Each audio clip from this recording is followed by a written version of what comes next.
Okay, the Insight podcast this week, we've got James Morrison on, also known as Mozza, to a couple of people. West Brom legend, currently at the under-23s at the Albion. Born in Darlington, which is northeast of England. Played for Middlesbrough 2004 to 2007. 98 appearances with 10 goals. West Brom 2007 to 2019, where he retired and then took on the role as the under-23s assistant manager. Over 300 appearances with 34 goals for West Brom. You started off, obviously, in your Middlesbrough Youth Academy as well, which, George, you can pick up on there as well. Yeah, we just wanted to quite know how you have got into football and how you sort of got into the Middlesbrough Youth Academy. Yeah, so it started off, my family have got a bit of a background with football. My dad was an apprentice at Chelsea when he was younger. And then obviously back in the day, then it was like Saturday football, Sunday was quite big. So I used to always go down with my brother and watch him play and watch the games. And then I just started playing Saturday League, and then I got scouted by Middlesbrough when I was about 9 or 10 and went down and just carried it all the way through really. And had a good Youth Cup run. We won the Youth Cup. We got beat in the final one year. Then we won it the next year. We beat Villa in the final actually. So that was nice. Yeah. Yeah, and then got my chance in Europe. We were my debut was at Manchester United, and then the following week we played in Europe, Bannockstrava away. I managed to score my debut, so after that I never looked back, because with Middlesbrough we had got quite a few injuries, so decent youth background. That's how a lot of my friends now, we have got all our chances. Yeah, and I didn't look back for a couple of years, and then obviously Middlesbrough wanted to raise some funds and decided to get rid of me. Well, on your time at Borough, we've got the UEFA Cup final against Sevilla. It was a pretty memorable run. I remember watching the final like as a kid. I think I was only about 7 at the time, and it was quite incredible seeing a smaller English club go that deep into Europe. And I think there was a few comebacks along the way as well, weren't there? And yeah, like looking back on it now, it's a bit surreal, really. Probably like I always said I wish I was like 26 or something. Going into that, being more mature and more confident, really. But yeah, we had the likes of Mark Viduka, Jimmy Floyd Hasselbank, it was some George team, wasn't it? Yeah, it was a good team. Obviously, Gareth Southgate, Hugo Echiog, God rest his soul, Mark Schwarzer in goal. We also had like the young lads of Stuart Downing, Andrew Davies, Stuart Parnaby. So it was a good group, and obviously with the manager Steve McLaren, he had that trust in youth, and so it was always nice. But yeah, the build up to it was crazy, because obviously who did we beat? Was it Basel in the semi-final? Yeah, it was a comeback, wasn't it, on the second leg or something? Yeah. I wasn't involved actually. I got left out of that in the stands, which I was pretty pissed off about it. So I can remember the celebrations after it, and in the street you couldn't move your car, and we went to the pub after in Middlesbrough, and everyone was buying us drinks, and it was a great night. And then I got picked for the final, which was a bit surprised, and we came up against a Seville team. Unreal team as well, the Seville team. Yeah. Very good Looking side. back, I mean, Dani Alves, Jesus Navas, Luis Fabiano, and players like, I think Freddie Canute came off the bench as well, didn't he? And scored, yeah. So that team was a little bit good. And obviously their history of that UEFA Cup. They win it every year, don't they? Yeah. It could have gone either way. The game, we obviously, I think we were 2-0 down. We had some great chances. Mark Viduka normally buried them, but unfortunately we didn't win. And then obviously McLaren moved on to England after that. Yeah. Very infamously now. It's the year moving, yeah. So with your move from Middlesbrough to the Albion, obviously in 2007, I believe, again, Wikipedia, was 1.5 million at the time, and a 4-year contract. What persuaded you to come to a club like Albion at the time? I think, was it under Mowbray as well? Mowbray brought you in. To be honest, I always thought I would be at Middlesbrough for my whole career, really. I plan on leaving, and then to get told that you had to go was a bit of a kick in the balls really. But it was the best thing that I could ever do.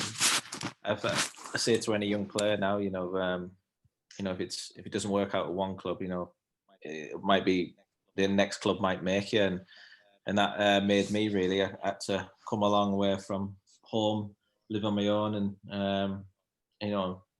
and then go and prove myself again. It's really, like a reset, isn't it? Reset. And Yeah. I was lucky enough to have obviously Jonathan Greening, because Jono, Jesus. yeah, he looked after me, and I used to clean his boots at Middlesboro, you see. So Oh, right, of course. Yeah, there's a connection there, isn't there? yeah, so he came and looked after me and took me out, and you can remember Jimmy Spices? I don't know if Yeah. Yeah, he used to take us there and stuff like that. And That's the all you can eat, isn't it? Now I think. yeah, Jono's a real character. And even Curtis Davis, to be fair, when I came down, he looked after me as well. He invited me out. He took me in his house and spent a bit of time. But obviously, he was moving on to Villa. Yeah, I've met Curtis a couple of times through Derby, and he seems like a proper bloke, like genuine top pro, nice, top man. Yeah. So I came down, and obviously I had a manager who was just an ultimate football man, really. And yeah, he was. Yeah.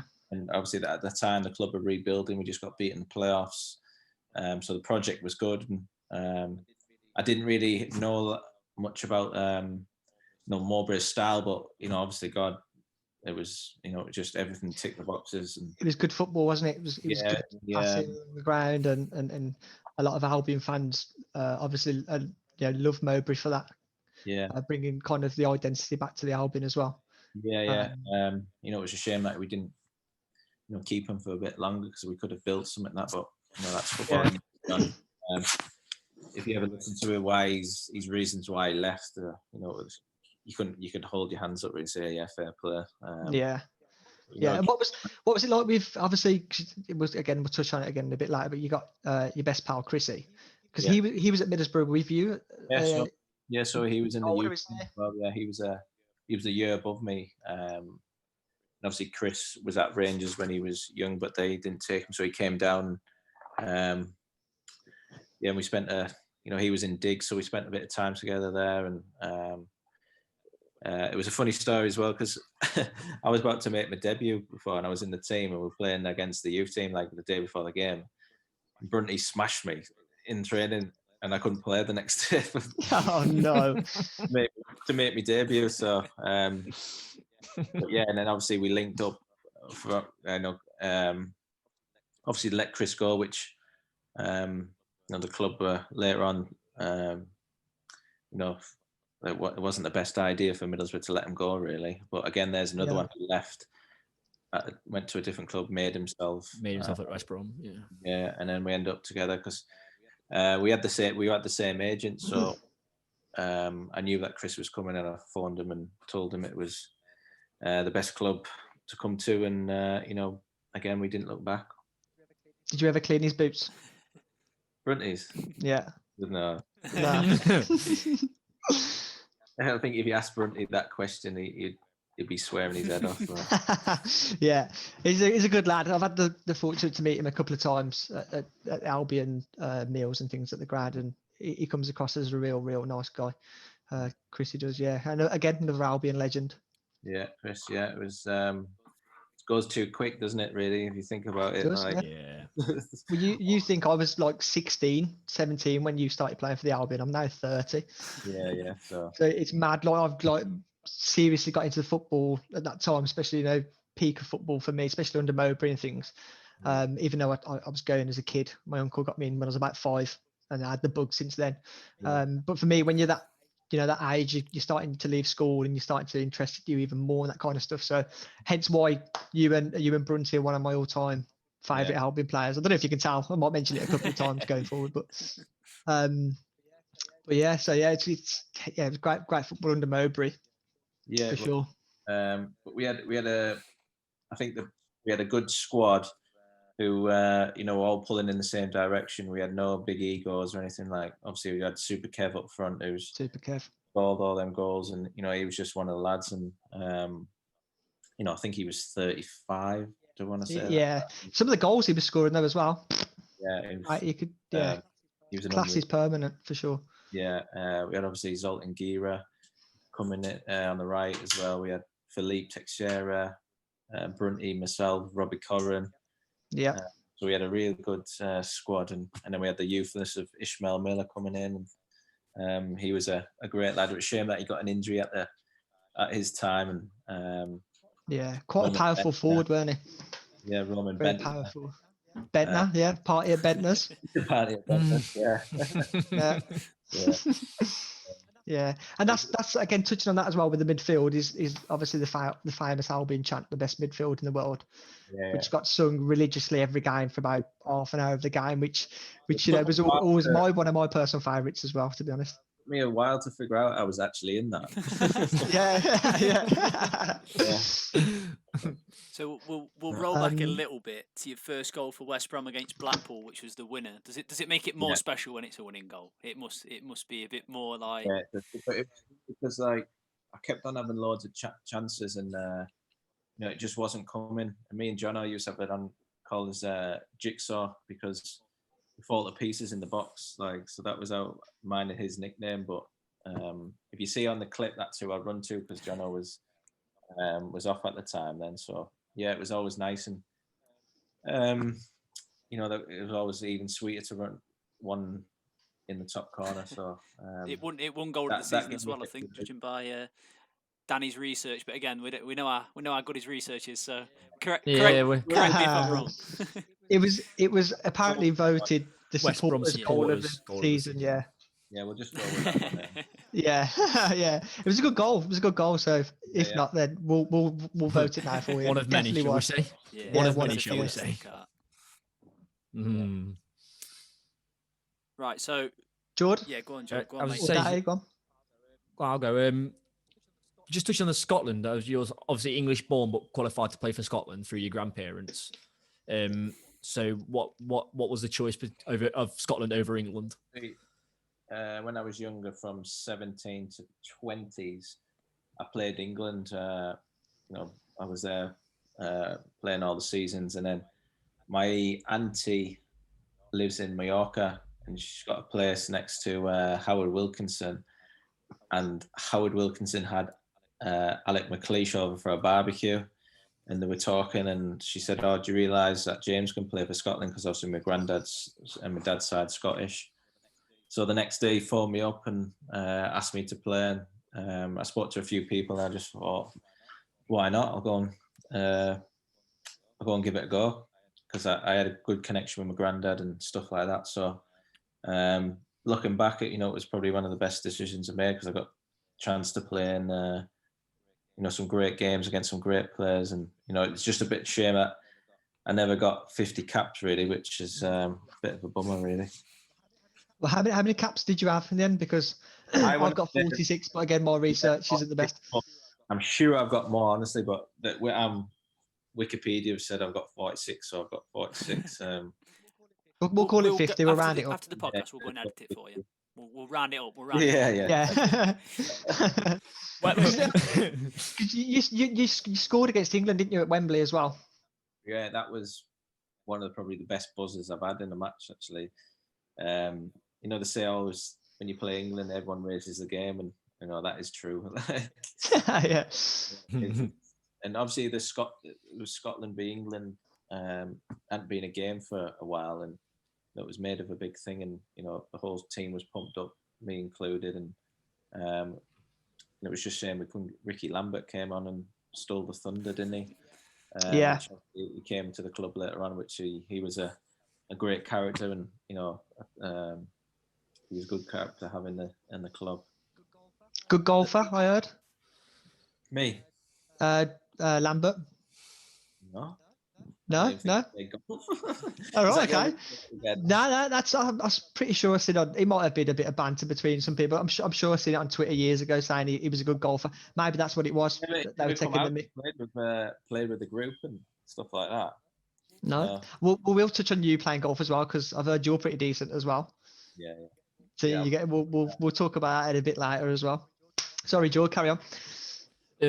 Another big game for you would have been you scored your first goal against Wales for Scotland. Yeah. In a 3-1 win.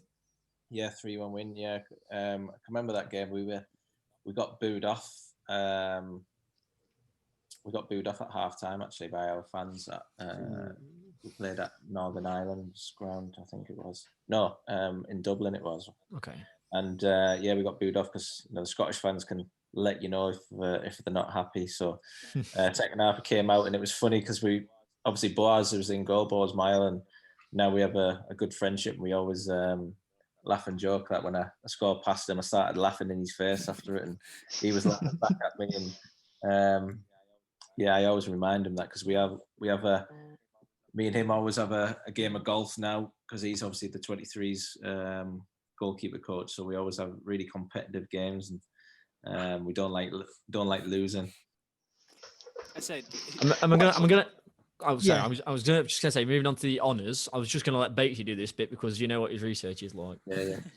Oh, great. Okay. Again, it's off Wikipedia. So you got the FA Youth Cup in 2003, 2004. Yeah. You obviously UEFA Cup finalist 2005, 2006, which we've already touched on. Obviously, promotion with the Albion 2007, 2008. Runners up 2009, 2010, and then you got voted the WBA Player of the Year 2014, 2015. Yeah. My memory's terrible, but Yeah, mine is as well. As I tell you, don't worry about it. Who's manager then? For when 2014. Yeah. Right. Or Steve. It would have been Steve, I think, wouldn't it? Steve. Okay. Yeah. I think Roy was there 14, 15 actually. No. Oh, was it? Okay. There's one thing I would like to ask as well. How is relegation as like a footballer? How does it motivate you for the next season? Because I mean, again, linking it back to Derby, we got relegated as the worst team in Premier League history, and it seems to be like a curse for us now. We're never ever going to get back into the Premier League. So like for you, did it sort of affect you, or did it just be like, well, this is just a stumbling block? Yeah. Well, obviously, I was 22, so I was still relatively young. But the knock-on effect that has on the club and just the environment and the players who think they should be back in the Premier League and stuff like that. But I was injured. I got injured. I got an infection on the heel, so I missed like the last 4 games of the Premier League season. But I just had an absolute nightmare with it and couldn't get it to heal. So I was out for that first 6 months of the championship season. But we kept the group, and it was sort of a young group, so we sort of had that determination and to get back up. And Robbie and Robbie came back in that season, another manager that we had, and he came and did a fantastic job really, and motivated and got some fresh faces in who were, Simon Cox for one, a bit of experience with Reedy coming in.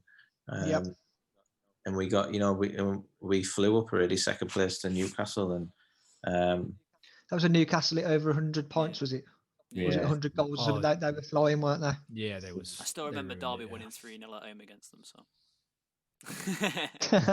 just touching on that as well, like you said when you was with Scotland, how does it affect yourself and the team when, because I know the Albion fans, a lot of them, and I've been there and done that, where first 15 minutes the game ain't going right, they're starting to boo, especially if certain managers are in charge and the football's not what we like to see. Well, how does that affect you walking onto the pitch 10 minutes in, a stray pass, you've tried to ping a ball or whatever? How does it affect you? Like, does it motivate, or do you think, fucking hell, here we go again kind of thing? Yeah, well, it goes 2 ways. Either it motivates yourself to do well, or you think, fuck, I don't want the ball here.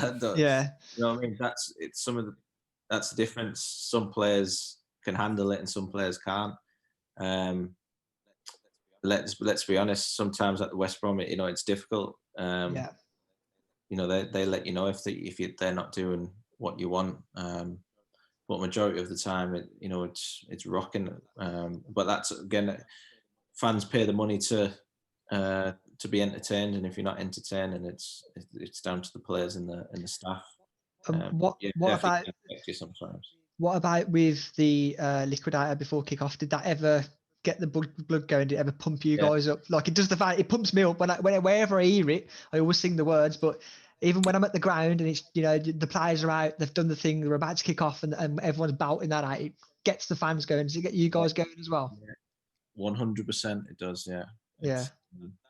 That's the buzz that I miss about not playing now, just that little moment before the game. They have the special one at Anfield. That's also a good one. Them ones. It's a good thing you brought Anfield up, because you was part of the squad that did the double over Liverpool. Yeah, as Jordan here is a big Liverpool fan, and I mentioned it a lot with Pat in our last podcast. So I'm glad you picked Anfield as a good example there, because I don't know if you know, and obviously James, and I don't know if the lads will know, we did the double over Liverpool. So, sorry, lads, I've just got to. It's a bit of a recurring joke already, isn't it? The old double. Yeah, The first game of the season, was it Brendan Rodgers, that one? Yeah. Yeah, I think it was, Well, 3-0 and 3-0. 2-0. 3-0 and 2-0, yeah. That was it, yeah. I again got the scorers wrong. Pat put me right in the last podcast. It was Lukaku and G-Mac who got the goals at Anfield. I thought it was Adam Wingy and Malumbi. But like I said, in the last one, we've won there quite a few times, so it's hard to keep up, isn't it, with all the... Yeah, I agree, Yeah. Sorry, so sidetracking there, but yeah, carry on to what you were saying. I got sent off at Anfield actually once against Torres. It was right. But yeah, that's my little point of fame. What's it like when you get sent off in a game? What happens when you go down the tunnel? Are you like, have you got the assistant manager cuddling you? And no, you're just thinking, shit, I've let the lads down here, and then obviously you're thinking, right, I'm going to get fined here because Jeremy Peace loved the fine. we've heard a few stories about Jezza. Yeah, he loved the fine if you got bloody booked 10% of your wages and stuff like that. Is that how much it was? Yeah, so that's why we weren't bloody tackling, because we were bloody 10% of your wages. was it 10% of the whole monthly, or was it like, did you get paid weekly or monthly in being a footballer? I think it was your weekly wage, yeah. I think it was only, it was only a bad challenge or dissent that you got 10% on that. But I feel for some defenders when they've just been sent off for a bad tackle and thinking, fuck me, there's me fucking holiday gone next year, and I like, kind of thing. Jonas used to bloody be in the office all the time complaining, saying he's not paying it and stuff like that. Did they ever not pay? Did they get away with not paying, or? No, yeah, it came out your wages. They just took it. Just straight out, like, kind of thing. And where did that money go? Does it go back into like the youth academy and things like that? And nah, did it? I don't know what. To the Christmas piss up or something like that, like with the lads, or nah. That was always separate for the players and stuff. Yeah. But I mean, we see it last week, didn't we? With Gibbs at Everton, lost his cool a little bit and got sent off, and he got a lot of stick for it, obviously, as like rightly so, is what the Albion fans are entitled to, because it's only passion at the end of the day. And obviously he come out publicly and said, it's his fault, and we ended up conceding 5. As players, you always know when you've done right or wrong. So of course you do. And obviously without the fans being there to let you know, strange as well, isn't it, for them when they're walking off thinking, I've messed up. I expect probably him to get fined or something, because obviously he's not available for a couple of games now. Yeah, for sure. That's a nice little insight to the club. Yeah, quite we funny. have touched on the Liverpool double, but wasn't that the season, the 8th finish? Yeah, 8th finish. We spoke about it with Pat last week, but from like being inside the dressing room, was it just the crest of a wave sort of thing? Like it was just win, draw. It was just happening, and it was like a. It was from the start of the season. Like we had everyone was in the squad. The majority were there at the day one of pre-season, not like waiting. Like now you're waiting for transfers to come in. We had like the majority of the squad was there. So from day one we could work pre-season. Steve worked us really hard. That was one of the toughest pre-seasons we've done. And when we hit the ground, obviously we played Liverpool first game of the season. We were fit and we were ready. And what a start, 3-0 against Liverpool. He was goal as well, screamer. Yeah, he was goal. Rom scored, didn't he, at the end? And Ridgewell scored, didn't he? I think it was Ridgewell, I think it was. Yeah, Ridgewell had a header, yeah. So 3-0, great start. And then we never looked back. But because we didn't really didn't buy really in January, typical West Brom. Yeah. You know, we sort of just ran out of steam, and we didn't win for the back end of the season for like 10 games or something like that. Yeah, I mean, we could have finished a lot higher, couldn't we, if we managed to win a limped couple more over games?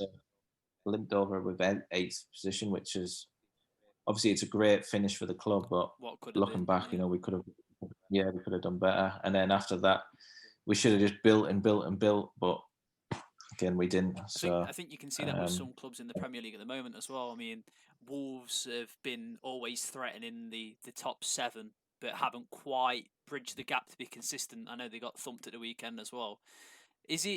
Does getting into Europe unlock a lot more doors as a football club? I'm guessing it does in terms of pull and financial backing and stuff, but yeah, it only depends if you've got the squad, the size of the squad, really. I mean, like if we were in Europe, that would have been the worst it's like possible Burnley. thing. When Burnley got in there, the squad was tiny, so it was quite lucky they got out early.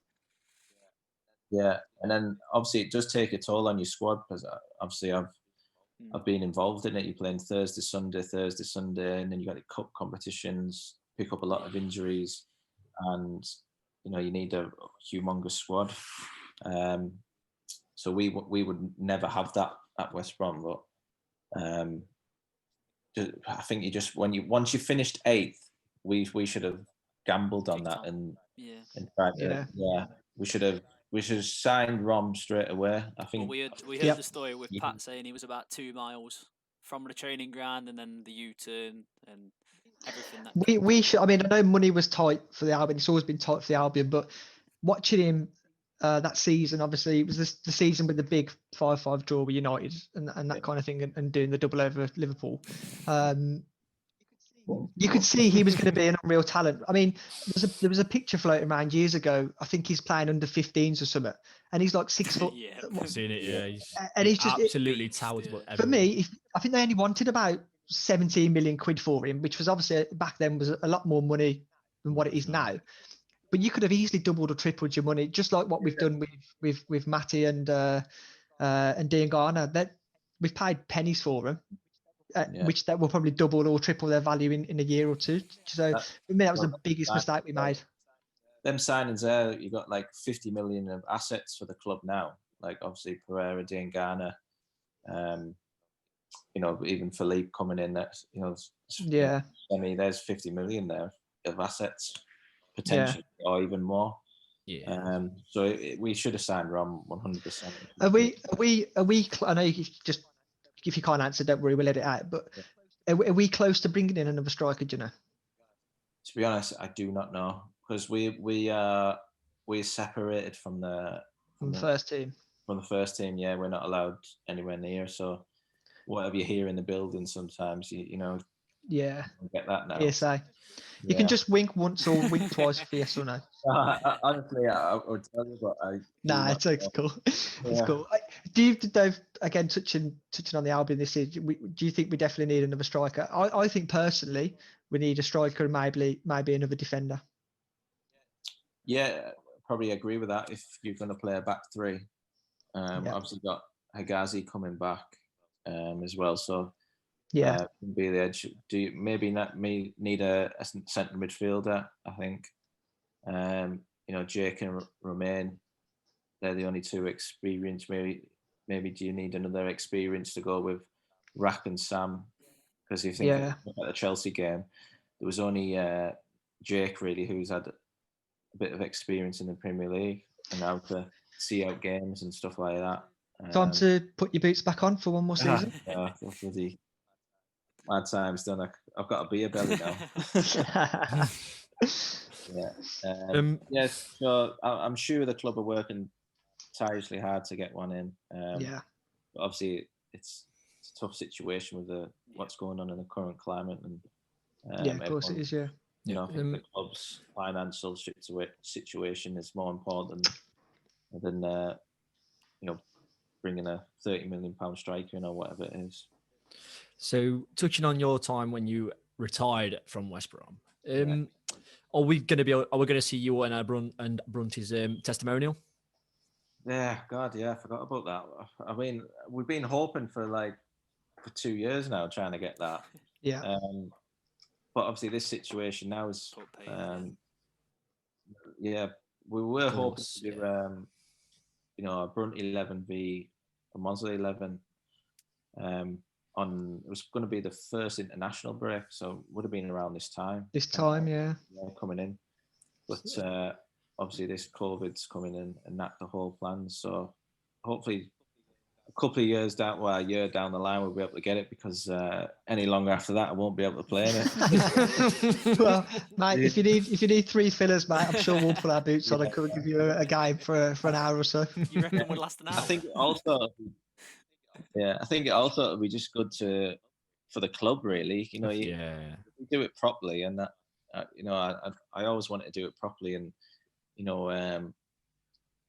we could have loads of things going on with the club, and it could just bring everyone in the community around, the fans, connect with the players and that. So even if it's not just for me and Brunty, but the whole club and celebration, because you are 2 Albion legends from this time. You are. There's no way of putting it, beating around the bush.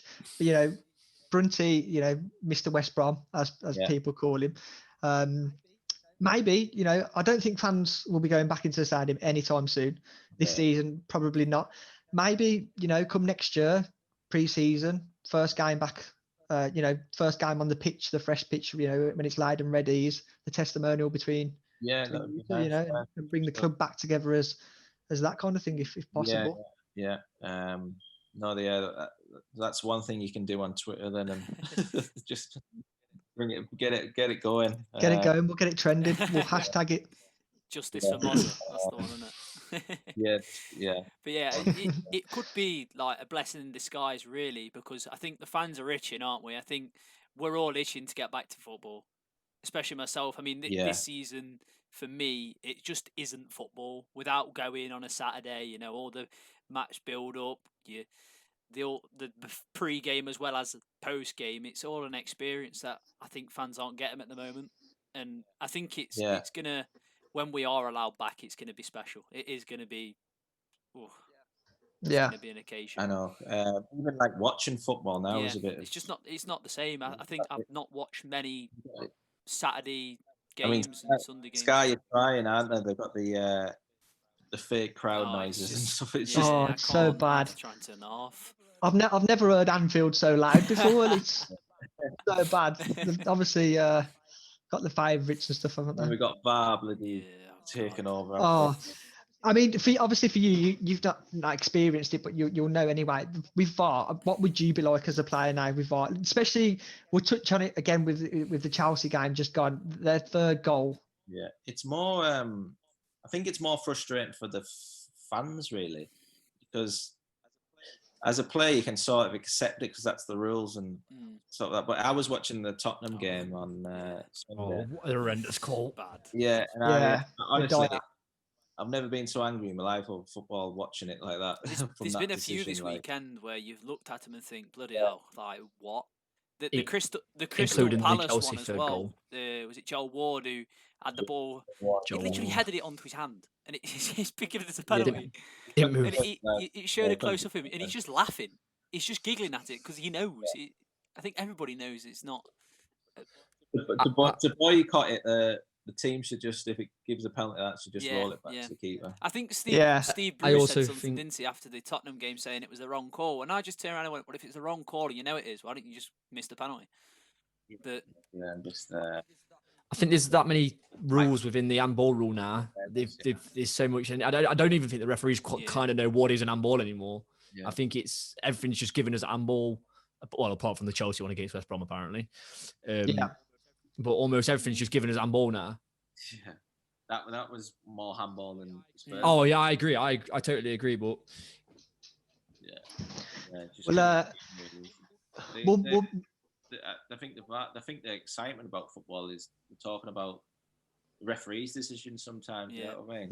Yeah, I agree. Yeah. They should bring back the days where the refs come out at full time and go, "I got that decision wrong," or give their views, because they don't do it no more, do they? They haven't done it for years. But do you remember on Sky when they used to do ref watch and player watch, where you could just focus on that play? It used to be so good. You see Morrison running around, effing and blinded or whatever. I think the biggest thing with VAR is I think there's going to be a generation of football fans who don't celebrate goals until they know it's a goal. Like for me, the limbs after you've just scored a goal is being taken away because you've got to wait because it's taking 3 minutes to see if it's hit somebody's fingertip or not. Like even the offside rule, that new offside rule, where you go. Oh yeah, but they don't flag. I mean, for defenders, it must be a nightmare. Like they chase him back, and then you just realise it's offside, and you think, could have done without that sprint. You know? Yeah, knackered myself now for the last 20. We'll move on then, because we've got just a few things to touch on with Brunty, and a few questions off the viewers and a quick fire round as well, because again we're rambling on, and I don't want to take up too much of your time because we do appreciate you. Honestly, I've got loads of time. It's fine. You sure? Yeah. Cool. So we'll talk about your mate Chris. So obviously, I think it's safe to say you're best friends. You've grew a friendship over the years at the club, and I'm guessing you friends. Your families are friends, and your kids and things like that. Do you think Brunty will go into management once he's done? Good question. I don't think you ever see anyone who you think will go into management. I think you just fall into it. Because there was a video on YouTube, I think it was on the Albion one, where they were talking about you both of you have reached the 300 caps for the club and things like that, and they asked about management, and he turned around and said he couldn't see you going into management. He said he could see himself and you maybe being an assistant, but he couldn't see you actually being top dog, top gaffer. He's too serious though to be a manager. You never like. I was listening to another Under the Cosh podcast the other week actually, and it says like Ainsworth, the manager at Wickham, like he would never be. Obviously, he was in a band. He's a rocker, like singer, like you never put him as a manager, would you? Like, no. And the coaching now I'm doing obviously the 23s. It's not as easy as you think. Honestly, it was a shock to my system when I first started doing it, but once you get into it, it's a bit addictive, to be honest. We've got a quote here from Brunty. Apparently, Brunty once said that James scores a lot of header goals for someone who's 5'5" long. Actually, 5'11" on a cold day. Yeah. Brunty used to whip a great ball. To be fair, I used to like heading. To be honest, I used to just be able to time me runs and time me jumps really and head the ball. But obviously, when you've got Brunty who's delivering them like he is, it's pretty simple. Great cross the ball. Yeah, amazing. Left foot. It was also then followed by that he always stands on his tiptoes for photos with fans and for team photos. yeah. I always get put next to like Foster and stuff like that. No, I can't be looking bad on a photo. There is another one from someone you used to work with, and it was who is your favourite kit man? I think you can guess who asked that one. Pat. Patrick used to bring in his flag, and Pat always used to look after us. To be fair, it was a shame that he went actually. Obviously, he went for the money, didn't he? He won't say that if you ask him. Stuff like that. But it was funny because obviously Pat loved the club, like. And then obviously he worked in it and seen what like goes on from day to day, and he was like stressed out his head. I can remember you probably remember it. Like in the budget, it was for the reserve matches. There wasn't any milk. It wasn't in the budget for milk, and he couldn't get his head around it. Budget for milk. Yeah, so he was like, "We're a Premier League club and we can't get milk." So he's right though, I suppose, in a way. I was saying welcome to West Brom. He touched on a story about when you signed Sessegnon. Yeah. And he had like 5 minutes to do a Sessegnon shirt so he could do the photos because he was in a rush and he didn't know how to spell it, and he said he had all Chairman and everyone else watching over him while he was doing it. Yeah. No, Pat was quality, and Obviously, he went on to do England, which for the money and stuff like that. He probably won't mind me saying that, will he? Money and the fame. Yeah. He's a good lad. Pat is. I've had the numerous times where I've bumped into him and he's done stuff for me. Like for example, he took me to Norwich, like I touched on in the last podcast, and he speaking to him, we could have spoke all night to him. Like he was literally he's one of the nicest guys I think I've ever come across. He always pops up, even if it's for the 23 games, West Brom events, stuff like that. Yeah. And obviously he went, and then Jacko, now the kit man, came over from Ireland, and he's a top kit man, and he's part of the furniture now, and he's likes a laugh and a joke, which kit men are really important in the club, because they're the people to go to and run the place really. Yeah, because I've again shared some Coors Lights with Jacko over a couple of years. Yeah, he likes a good old Coors Light, doesn't he, Jacko? Good lad as well. Good lad. He's a good lad. I like Jacko. Yeah. Did he have his earring in? Yeah, he did. Yeah, yeah, he did. He did. I tried to get him up dancing a couple of times, but he won't have none of it. What, Irish dancing? Yeah, Irish dancing. Yeah, a bit of river dancing and stuff going. He wouldn't have none of it. Didn't have a night tracksuit on, did he? As well. No, he had a suit on because it was a charity event through Debbie. Obviously, you've done a few things, haven't you, with Debs as well? And I work at a place where I can help out and put on events for Debbie and things like that, and try and help her out as much as I can. So it was through working, and then we met Jacko, and he's a good lad. Yeah, made sure I got him some calls for him and stuff like that. So yeah, he's a good lad. Good lad. You what? Sorry. Get you pissed? No, I couldn't because I was working. But I kept feeding Jacko. Don't worry. I kept. When I see him with an empty beer, I'd make sure he'd have another one in his hand. Don't worry about that. Good lad. We'll touch on some of the goals you scored as well, because there's always one that I remember when Danny said about getting James Morrison. I said Manchester United. Like, it was the one that we all went to first. Was the volley against United. Beauty of a goal. Absolute beauty. Beauty of a goal. The camera angle right behind as well when you watch it back. Amazing. Is that the best goal you've ever scored? Like, for you, the best? Yeah, probably. I like the Blackburn one. I even like the one at Villa Park. Actually, I think we've got that one down as well. I think somewhere. Yeah, we've got the Blues as well with Foster. Against Ben Foster. Yeah, so it was a shame that we didn't win that game. We absolutely battered Man United that time, and all my friends are Man United fans and the most biased fans you'll ever come across. That fueled my anger towards Man United. And, we absolutely killed them that day, but somehow find a way to win it somehow all the time. Even like the penalty decision the other week, they were getting battered all game by Brighton, and then they'll find a way. It's like the old joke of they're always getting Fergie time, and now they seem to get VAR time, and they always seem to get that penalty that you can think, well, was it really a penalty? But don't want it like a new record for a single club penalties last season. I think it was like plus 20, wasn't it? Near 20, I think. Was it? Yeah, in the Premier League, I think it was 19. Believe it or not, 19. I 20, believe. wasn't it?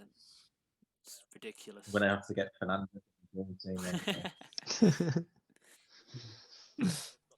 We also got the goal against Arsenal at home. The touch off outside the box from Brunt's free kick. It was outside the boot, wasn't it? It was whipped in from Brunt. It was a weird goal that he scored, but it was like, I didn't want to say he didn't mean to do it, because I think you did, but it was a good goal. Like the way it just like you kind of cushioned it off the outside of your boot, didn't you? Just get contact on the ball, to be honest, and my leg was up, so that was the only part I could use. I wasn't even supposed to be in the box that time as well. So really? No. Did we win that game, or was it 2? Was it 2-1 or 2-1 to? I think it was 2-1 to us. I think you scored, and there was Arteta own goal, wasn't there? Yeah. James McLean crossed it. Yeah. That's it. Yeah, and he kind of like shinned it. Well, off his leg, then off his knee, I suppose, into the goal. I'm sure we won 2-1. I think, yeah. Again, my facts aren't the best, so put that out if you want that. we don't trust Danny's research anymore. Yeah. I don't trust myself anymore. There's another one as well. I mean, going back through your career, you've had some like top coaches, managers, all that sort of stuff. Is there anybody you like can sort of go, he was the one who had a massive effect on my career? Would it be Stevie at Middlesbrough, or would it be maybe Tony Mowbray? Or... Yeah, so Steve McLaren, obviously I really appreciate it for him to give me my chance. And then Tony Mowbray, bringing my game on from attacking and understanding of that. And then obviously Steve Clarke was a top manager, very thorough. I think I played some of my best stuff under Steve Clarke, and then just progressed it with Roy. Roy taught me how to play centre field, really. Being like defensive side, carried it on. And then who came after that? Obviously, we had who after that? Roberto Di Matteo, was he there at one point? After Steve Clarke. Yeah, Alan Irvine came, which obviously was. Yeah, we had Pepe Mal, didn't we, for a little bit, and then Tony.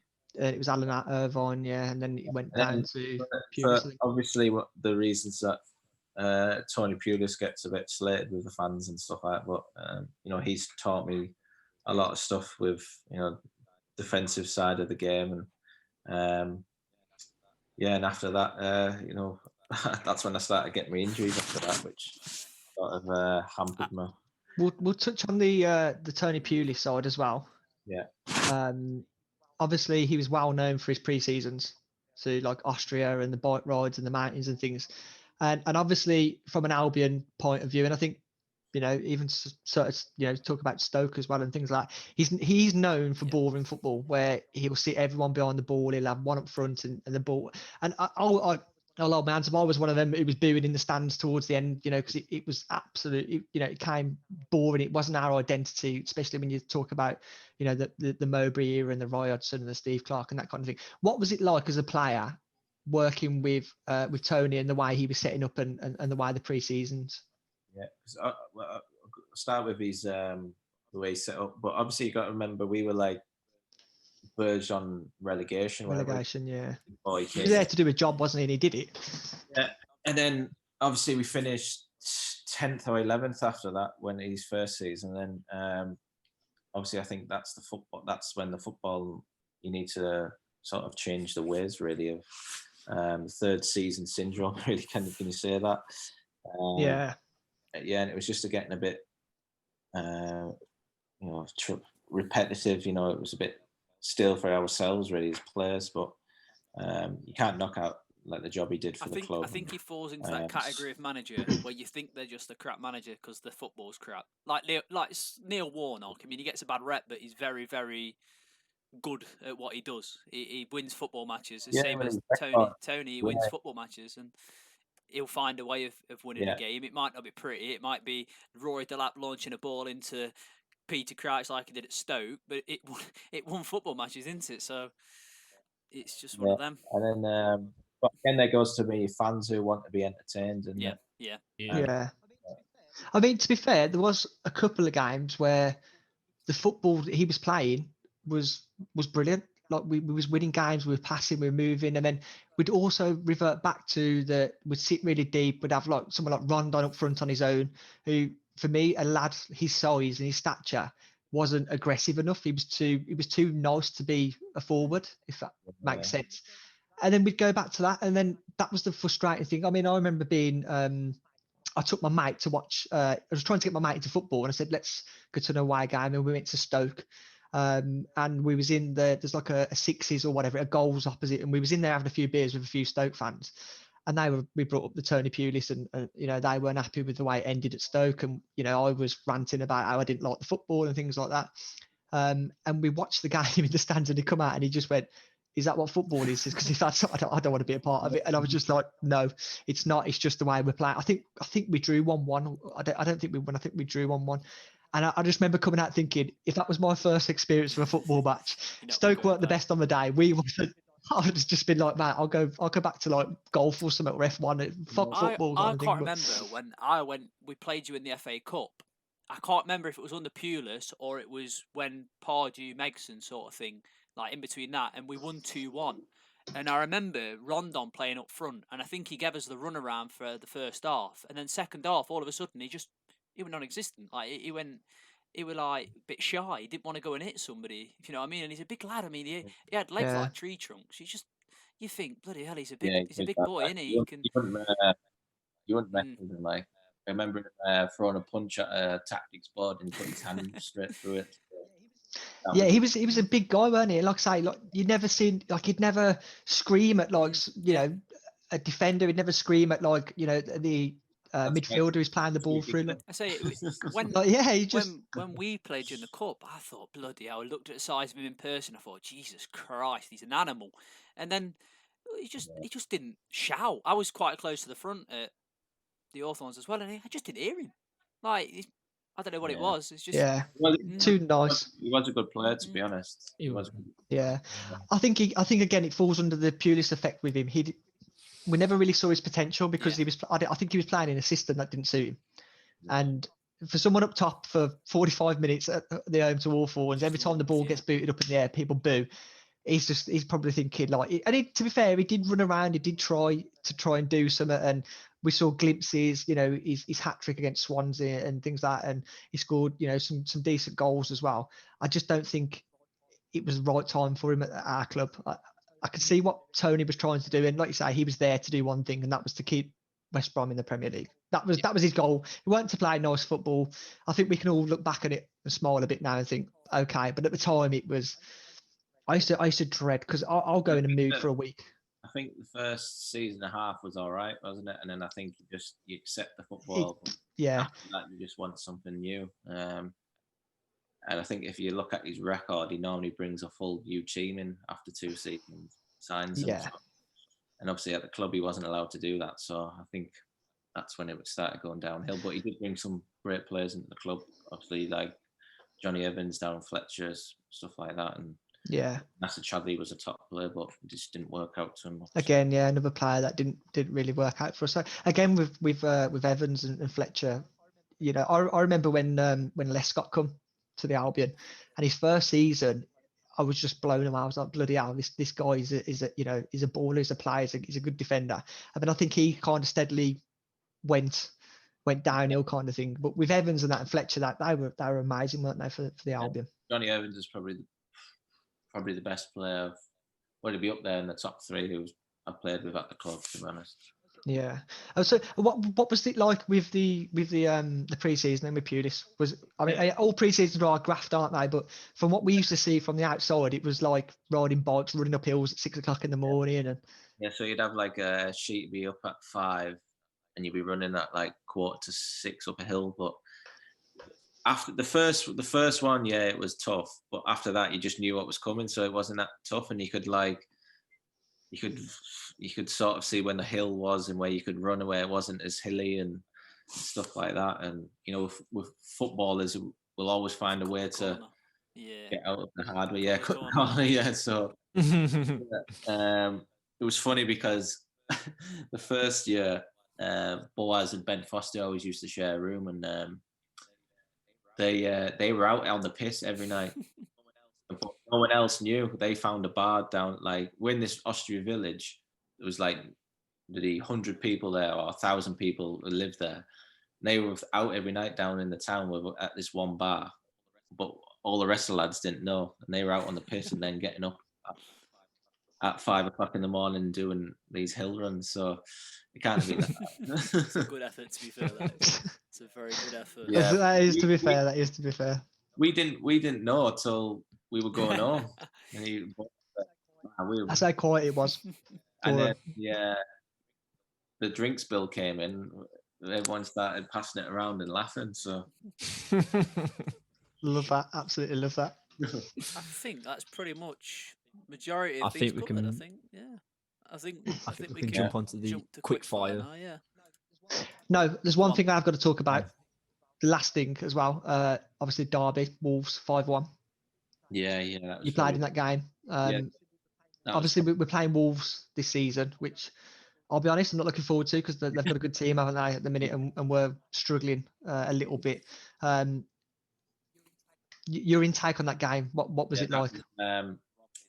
Probably one of the best games I played in for West Brom, to be honest, because it was sort of like at the time it was like either way, like going to be a relegation fight. If they won, they would have got out of it, and if we lost, we would be down there. But we absolutely battered them for for 90 minutes, and then outside there was a bit of heated altercations, and I didn't really, when I first came, I didn't really know that obviously about that derby, and the first season I played in it, I was like, woof.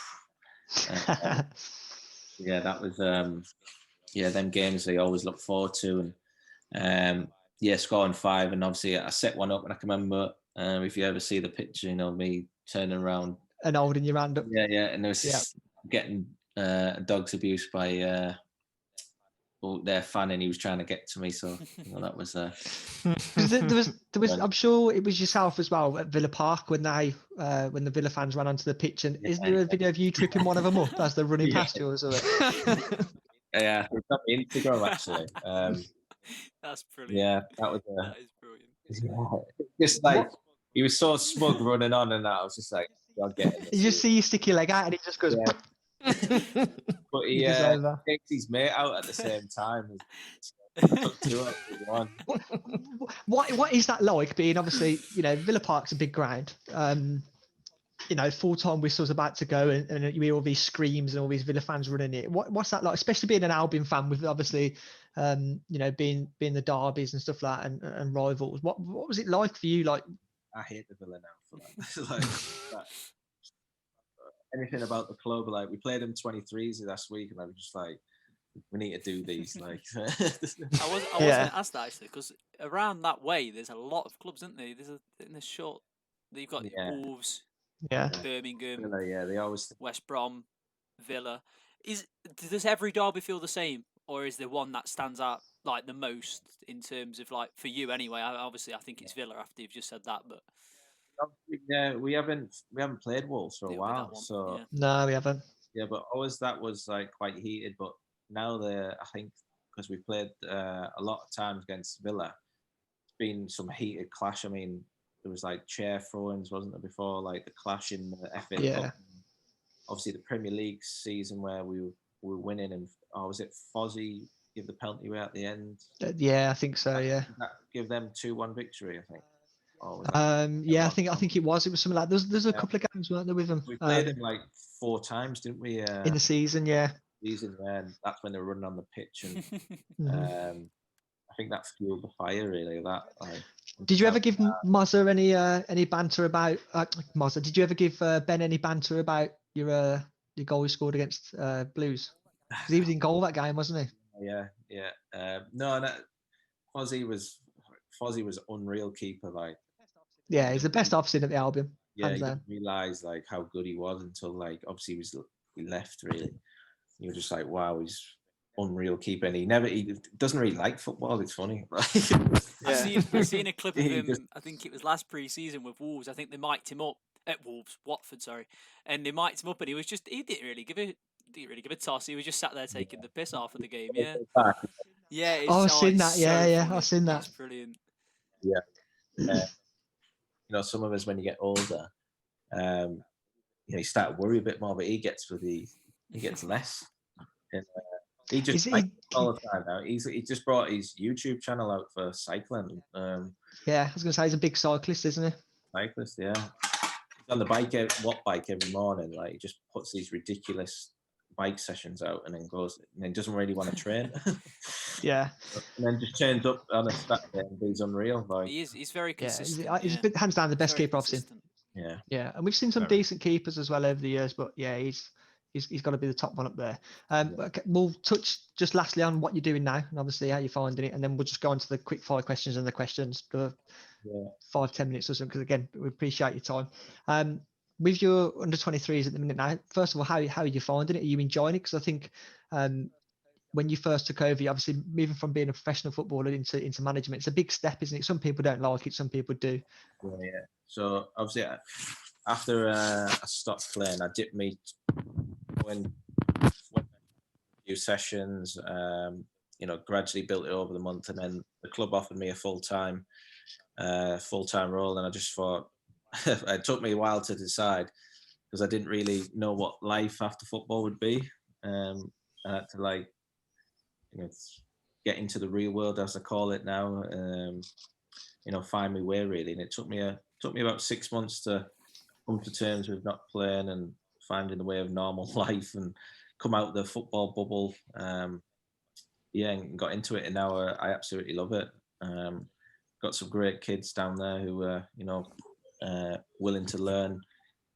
Me and Dion Burton are working well with the kids, and I'm just seeing where it can take me, and keep trying to learn each day, because it's not easy for the coaching. I've still feel like I'm a novice now, really, and just trying to even though I've played football for 20 years, and this coaching is it's Different ball game. different ball game, yeah. So and would you see yourself managing the Albion one day if the chance came along? if the chance came, never say never. I don't think I'd be stupid to turn it down. But I think nowadays as well, I think clubs are turning more to ex-players to go and do a job, if you know what I mean. I think you've had Darren Moore as well go and do it, and he did a very good job under the circumstances. Big dive. And obviously we had it at Derby with Frank, and he's he came to us for a year. Chelsea, you don't say no, do you? So it's one of them. Yeah. Frank Lampard's Derby, now Wayne Rooney's Derby, I believe. Yeah. No doubt it'll be someone else's Derby in a few months. You know what I mean? So I think you always regret it, don't you? If you didn't do it, and you're always looking back, but you can always say you tried. And then just while we're talking about the under-23s as well, who's most likely to be a future star at the Albion to break into the first team? There's loads of players really. I even took a session with the under-14s actually last week, and they've got about 5 or 6 players there who are like unbelievable. There's this one kid called Leo. Wow. Straight away, I've just only seen him for like 10-15 minutes, and I was just like, wow, who is this kid? Like, you just know he's gonna be something big. Yeah, I mean, there's always loads of talent, like, but it's again how you get that out and how you perform, and obviously you need a bit of luck along the way, but I think it's always harder now for I remember the young lad who was at West Brom. Is it Morgan Rogers? Who's now at Man Rogers. City? Yeah, Rogers. Yeah, he's got a bit of buzz, hasn't he, or something? Yeah, obviously we've had a lot of good kids come down there. Even the lad who went to Chelsea from he's playing at Sheffield United now. Come on, super fan. You can. Mate, I got no idea. I won't lie to you. Chelsea from West Brom now he's playing for Sheffield Wednesday. Oh, Isaac Brown, is it? Yeah, Izzy Brown. Izzy Brown. Yes, he's there been we go. around everywhere, hasn't he? Yeah, Izzy Brown's been around the shop, hasn't he? Yeah, so he was obviously around us at 16, 17. He was training with us, getting around, and then obviously got offered a big contract and a life-changing opportunity for his family, and that, and he went to Chelsea. So we've got Rico Richards coming through. He's got talent. He's going to have to work hard to get to the next level. So that we've got high hopes for a few. It's looking bright. It's looking good. Yeah, we've always had a good record of producing young lads coming through, and that could be a carrot for the rest of the lads that lads have gone on and got in the first team. And it's up to coach's job to help them get through it. Yeah, good. That's good to hear. It's nice to know the club's moving forward. I think we're going to jump over to the quick fire questions. Sure. Do you want to do the odds and I'll do evens? It's up to you. A for all. Yep. I'll do odds and you do evens then. All right. So blue and white or yellow and green? Blue and white. Most famous person you have in your phone book? Yeah. There's that many of them. You can't think. Brendan Rodgers. Pint of beer or glass of wine? Beer. Pulis or Pardew? Pulis. Brunt or Gera? Brunt. Had to be nice. Best ground you've played in? Best ground. Apart from the awful ones, obviously. I'll go Anfield. I think this is pretty obvious, but home or away? England or Scotland? Yeah. Scotland. Win the Prem or win the FA Cup? Prem. Or Brummie or Smethwick? Smethwick. I'm not from Birmingham, see. Cool. That's the quick fires then, I think. Yeah. We've just got obviously now the viewers' questions. I would just say there is some names on here, but it is just their Twitter handles and not their actual names. Yeah. We like I said, the response we had, It was amazing. It was amazing. Twitter was just blowing up with so many questions, and we've just picked the best ones we think. I'd say there's some of these questions we might have already touched on, so they'll be very easy to answer. But we're just going to read them straight off the list, and hopefully the viewers will be happy after that. Bates, do you want to start? So Mark on Twitter asks the best manager you've worked with. That's a tough one. That best manager. If I had to pick one, I'd say Roy. Roy Hodgson. Or be closely followed by Steve Clark, Tony Mowbray, and Gordon Strachan. There you go. Jamie off Twitter asks, best player you've played with and against? I'm going to say Odin Wingy. And against, I'll have Xavi and Iniesta. Solid, yeah. Ben on Twitter asks, who's the best golfer you've played with in terms of a footballer? Craig Gardner. Oh, really? Okay. Sega Sports asks, half-time drink, does it change based on the result? Half-time drinks? Yeah, so what do you have for a half-time drink? And then does it change based on what the result is during half-time?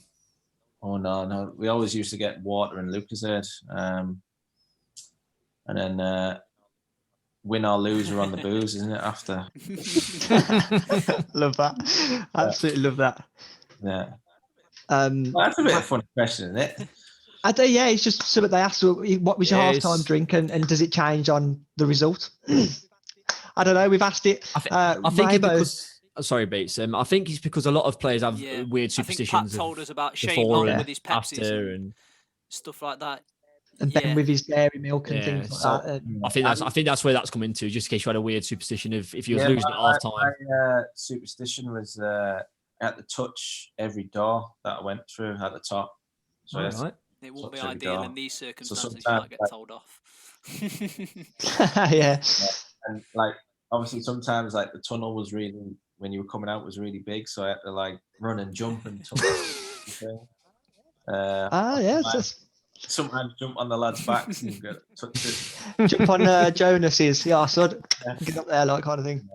Yeah, it was always something I did. I don't know why, but I just did it. Cool. Okay, so Rainbow Stand asks, is Craig Dawson boring? I think that's a bit of a joke between Twitter and that kind of thing and Albion fans. Most boringest man you'll ever meet. Really? Yeah. Boringest man you'll come across. And the tightest. Oh, really? And the tightest. Josh asks, what's your favourite goal scorer? But I think we know the answer. Yeah, you say Man United, yeah. I'll go with Man United, even though there's a couple close to it. Yeah, that's definitely my personal favourite of yours, for sure. Probably one you're not going to want to answer, but where do you see yourselves, West Brom, finishing this season? I'll go 16th. Being realistic with a squad. Is that bad? Do I say that? I think it's genuine, and I think that's the ballpark they're going to try and finish in. I've heard a lot of West Brom fans say 16th, 17th. Yeah.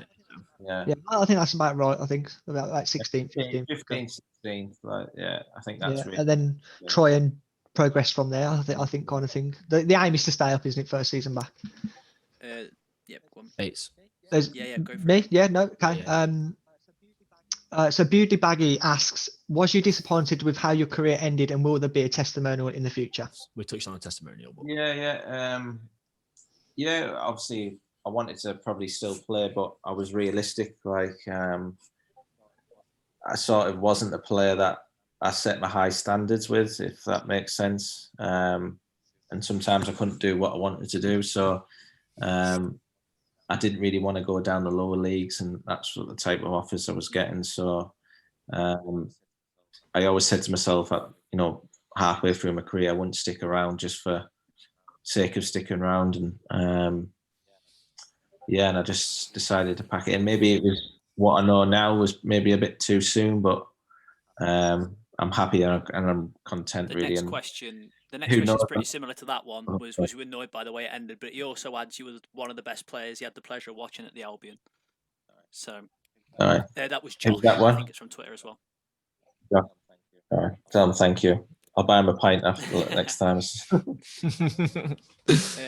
Wayne asks, Who's who's the biggest prankster with your time at Albion? I'd probably say Scott Carson. Yeah. He was a real character. Any goalies that were just Scott at Derby as well. He's a bit of a laugh. So yeah.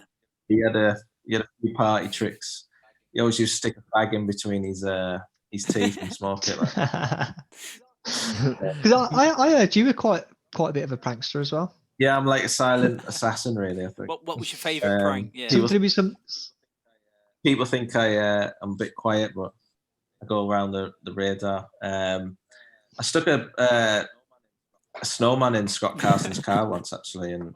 Do you know someone actually on Twitter said ask about that story? Yeah, I think that might have been Rainbow Stan said try and get him to talk about the snowman story because it's hilarious.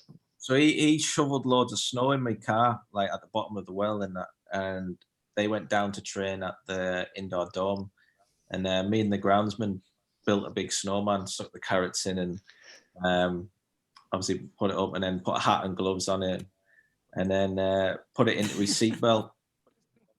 Put it in his car, but obviously it melted in his car, didn't it? So oh no, it went into all his seatbelt, and he couldn't switch the seatbelt sign off. You know when it beeps all the time. When it beeps, yeah.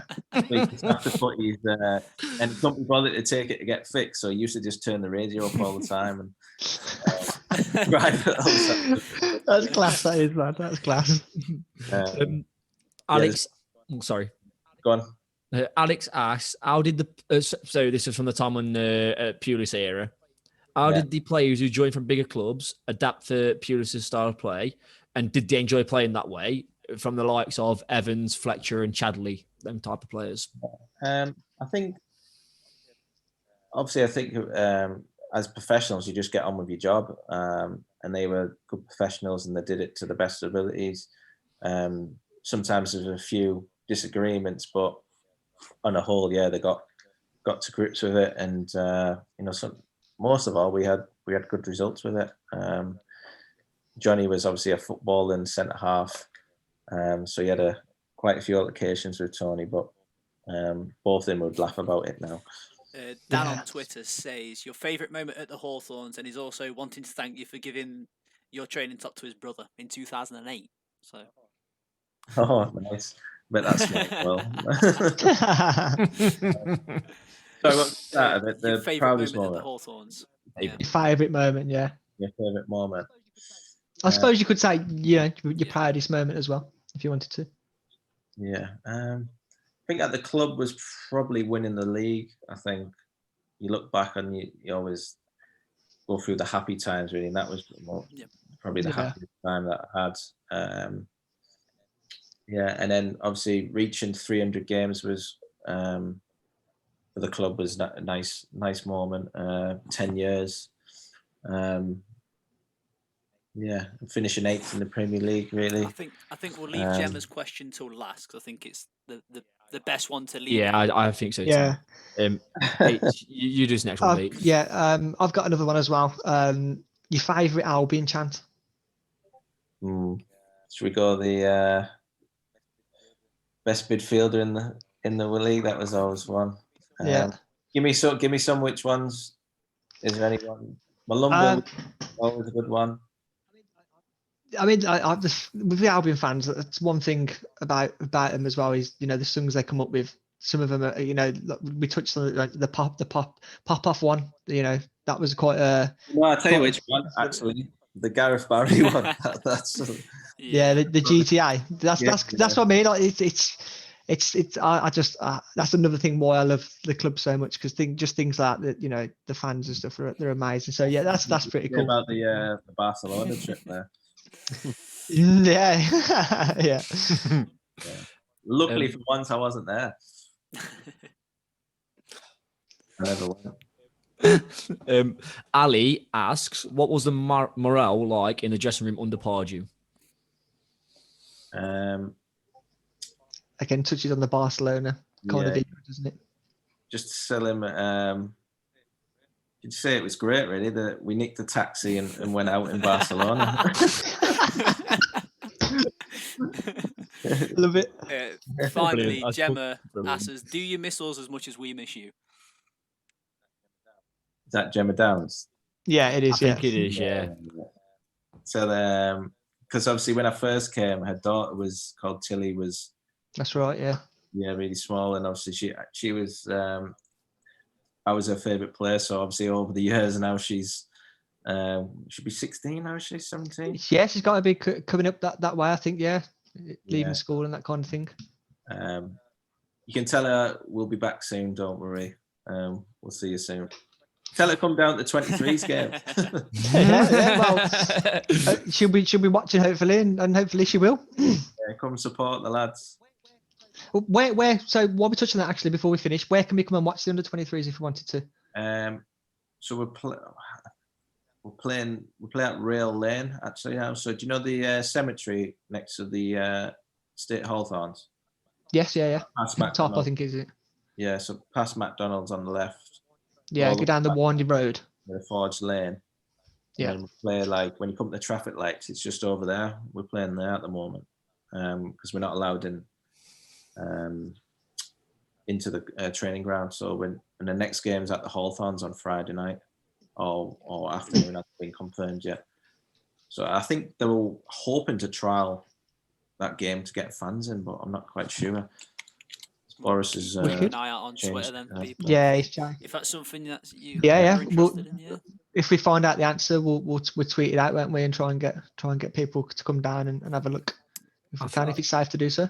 I believe that leads us on to saying a massive thank you to yourself, James, for coming on and telling us some stories and giving us an insight into the footballer's life. Yeah. Is there anyone you can recommend to appear on our podcast? Well, you got Chris Brunt. Huh? Also, I'm about to say in brackets, maybe she actually put Chris Brunt. I put please say Chris Brunt. Yeah, I can vouch for it. I'll do my best to try and get him on for you. Yeah. That'd make Danny's year. I like think. Like a Christmas deal, and all. Yeah. So Danny has a lot of good things to say about you and Brunty. So. Yeah. Chris. Yeah, Chris had obviously his time at Bristol City now, so. Yeah, I mean, it hurts me to see him in another top other than Albion, but yeah, we wish him well, and hopefully he come and joins you one day at the Albion coaching. Yeah, dream team. That's it. Yeah, they get you both in the dugout, mate, and I think you Champions League's on the horizon, isn't it? Might even do a double over Liverpool again. Who knows? Yeah. No, but thanks ever so much, James, for coming on. We've took up so much of your time. We know you're busy, and obviously, you're doing things with your family and things outside of coaching the under 23. So we do appreciate, massive shout out to you. And I know, through talking to you on Instagram and things, I've been a bit pushy trying to get you in because, but no, I really do appreciate it. Thanks ever so much. Yeah. And let us know if you want to. I don't mind coming on again if you want to just talk football in general. That'd be brilliant, yeah. Yeah, mate, absolutely brilliant. Yeah, absolutely brilliant. Yeah, maybe we could get you and Chrissy on. Yeah. At the same time, we'll talk about And your Albion and stories, yeah, football to in keep it- general and let's hear things. both sides of it. Yeah. Maybe we'll do it. Maybe we'll do it. Mate, I just won't talk that time be at there all. like that the whole I'm just going time. to sit here in awe and just watch. Maybe when we'll do it Yeah. mid-season, where West Brom are looking like finishing kind of thing, and we can touch on the Premier League season and how you think it's gone and for we West can Brom catch up kind with of the thing. under-23s as well, and obviously with Chrissy Yeah. and Bristol Shout City out as for well. yourself and them, Hopefully yeah, they haven't definitely. pumped Derby at that point as well, because it seems like everybody's doing that. I do need Brunty to remind me about stuff. So. Yeah, that's it. Yeah. That's cool. That is. Yeah. Millions. Too many Thank balls, that's why. you. You're not sorry. I've headed too many balls, that's why. Oh yeah, well, because you're only 5'5" Yeah. as well. But I say from Brunty's crosses and all, aren't they? Which Mate, I'll hand is tell you okay. he must put some power on them crosses to get the whipping. It must hurt when you had a ball after. Its power comes from his neck, though, his long neck. Yeah. All right. Oh, Yeah, massive massive thank you, James. appreciation. Yeah, cheers, James. Thanks, mate. Thank you ever so much. It means the world to us. So thank you. No problem. And hello to the viewers. And goodbye. Cheers, thank you. Right. Cheers. See you, lad. Top Cheers. man, thank you. Thanks, mate. Bye, Bye-bye. mate. Cheers. Bye.